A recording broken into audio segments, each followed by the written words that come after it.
I'm Coulter with CoveredGround Tours, and today we're showing you our recommended route for the upper loop of Yellowstone. The upper loop of Yellowstone departs Cody and enters the park through the northeast entrance via the Chief Joseph Scenic Byway.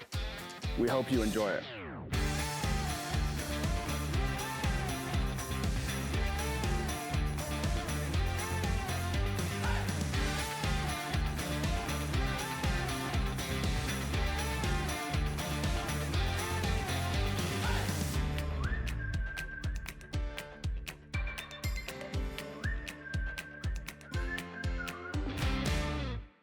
Here we are at the northeast entrance to Yellowstone after our drive on the Chief Joseph Scenic Highway. It's special because it takes you right into Lamar Valley, which can be the heart of a lot of wildlife sightings in Yellowstone.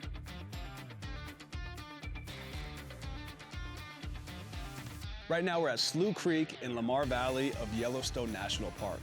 This area is known for its exceptional wolf watching, as it's home to a couple different wolf packs that reside in the area. There's also other wildlife here, including bison, elk, pronghorn, coyotes, and foxes. This is about halfway between Roosevelt Lodge and the northeast entrance to Yellowstone. If you're driving by this area, Slough Creek is a must stop. All right, here we are at Roosevelt Lodge. Here they have cabins, horses, meals, and stores. Coming from Lamar Valley, if you take a left, it's 21 miles to Canyon. If you take a right and go west, it's 18 miles to Mammoth Hot Springs.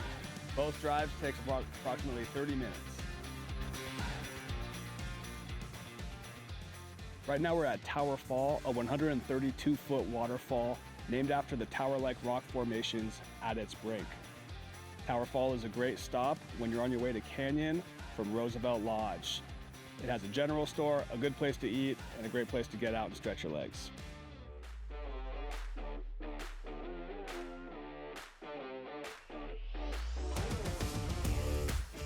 This is the Mammoth area, home to Fort Yellowstone and Mammoth Hot Springs. Here we've got some wonderful amenities in the beautiful Mammoth Hotel, cafeteria, there's a general store, there's even a post office and a courthouse. This Mammoth area is also home to Fort Yellowstone, which contained the first buildings built here in Yellowstone National Park. Fort Yellowstone was built for the U.S. Army to help the superintendents of the time protect the park from poachers and souvenir hunters. It's also home to Mammoth Hot Springs, one of the world's largest natural deposits of travertine with beautiful thermophilic coloring. This is a must stop for anybody coming to the northwest corner of the park. Truly a hidden gem. Looking out behind me is Mammoth Hot Springs. Mammoth Hot Springs is essentially a massive bed of limestone with a hot spring underneath it that pushes up the calcium carbonate and deposits it on the surface in the form of natural travertine. This is one of the largest natural travertine deposits in North America, and the travertine builds up these self-leveling platforms that the water falls over in a graceful pattern. The colors are the thermophilic bacteria, creating a vibrant glow. From here, we're gonna head south to the Norris Junction, 21 miles up into the Yellowstone Plateau, where we'll stop at Norris Geyser Basin and continue east down to Canyon Village. Me and my homies vibing, stacks off in my pocket 'cause we on the corner grinding. I'm in the candy. After the 20-mile drive from Mammoth Hot Springs, this is Norris Geyser Basin. Norris Geyser Basin is an extremely cool area. It's one of my personal favorites. Norris is the oldest hydrothermal area in the park.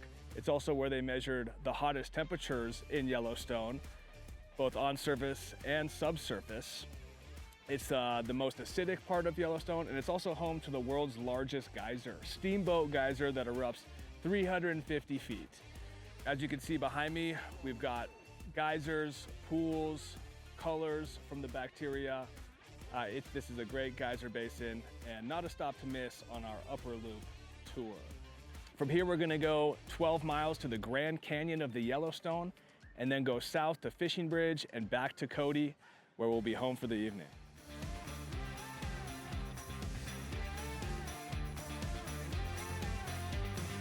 Here we are standing at the lower falls of the Grand Canyon of the Yellowstone. Carved out by the Yellowstone River, this canyon stretches 20 miles long, up to 4,000 feet wide at 1,200 feet deep. The lower falls here are 318-foot waterfall that go up to 50,000 gallons per second of water flow. We're standing here on the North Rim Drive at Lookout Point for the lower falls of the Yellowstone River. We just came from Norris Geyser Basin, and now we're heading south to Fishing Bridge, where we'll head east back to Cody.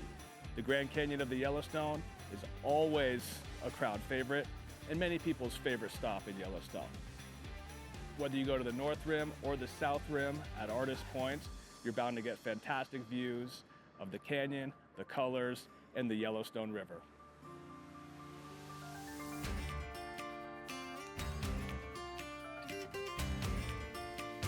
And that concludes our tour to Yellowstone.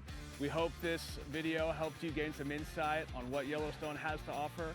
Obviously, there's a lot more things to see and places to visit, but we hope you come and join us. And the best way to see Yellowstone is by taking a tour with us or from one of another number of companies based in Cody, Wyoming.